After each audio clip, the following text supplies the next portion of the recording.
গাজায় আক্রমণ জোরদার করেছে ইসরায়েলি বাহিনী। উপত্যকাটির বেশ কয়েকটি এলাকায় হামলায় হতাহতের ঘটনা ঘটেছে। এদিকে রাফাহ শহরে ইসরায়েলি হামলায় হামাস নির্মূল হবে না বলে দাবি করেছে মার্কিন পররাষ্ট্রমন্ত্রী অ্যান্টনি ব্লিংকেন। আর যুক্তরাজ্য বলছে ইসরায়েলে অস্ত্র বিক্রি বন্ধ করলে হামাস আরও শক্তিশালী হবে। হামাস নির্মূল না হওয়া পর্যন্ত লড়াই চলবে বলে জানিয়েছে ইসরায়েলি প্রধানমন্ত্রী বেনিয়ামিন নেতানিয়াহু। রাফা শহরে ইসরায়েলি বিমান হামলায় বুরেজ শরণার্থী শিবিরের একটি মেডিকেল সেন্টারে হতাহতের ঘটনা ঘটেছে।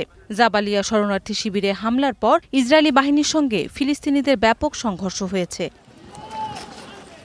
এদিকে রাফা শহরে হামলা করে হামাসকে নির্মূল সম্ভব নয় বলে মনে করেন মার্কিন পররাষ্ট্রমন্ত্রী অ্যান্টনি ব্লিংকেন। উল্টো নৈরাজ্য উস্কে দেওয়ার আশঙ্কা করেন তিনি। ব্লিংকেন জানান, রাফায় ইসরায়েলের সর্বাত্মক হামলার বিরুদ্ধে যুক্তরাষ্ট্র।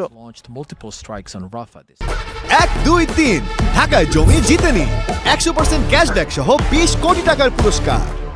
অন্যদিকে যুক্তরাজ্যের পররাষ্ট্রমন্ত্রী ডেভিড ক্যামেরন বলেছেন, ইসরায়েলে অস্ত্র বিক্রির ওপর যুক্তরাষ্ট্রের নিষেধাজ্ঞা হামাসকে আরও শক্তিশালী করবে। ইসরায়েলকে আক্রমণাত্মক অস্ত্র সরবরাহ বন্ধ করার ক্ষেত্রে ওয়াশিংটনকে লন্ডন অনুসরণ করবে না বলেও জানান তিনি।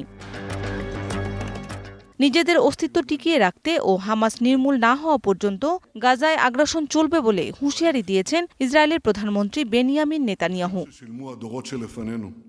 ইসরায়েলের হামলায় ফিলিস্তিনের গাজা উপত্যকার বেশিরভাগই ধ্বংসস্তূপে পরিণত হয়েছে আগেই। এখন শুধু বাকি রয়েছে রাফা শহর। এই শহরে হামলা জোরদার করায় এরই মধ্যে 3 লাখ মানুষ পালিয়ে গেছে বলে জানিয়েছে জাতিসংঘ। মৌসুমী শান্তা, ডিবিসি নিউজ ডেস্ক।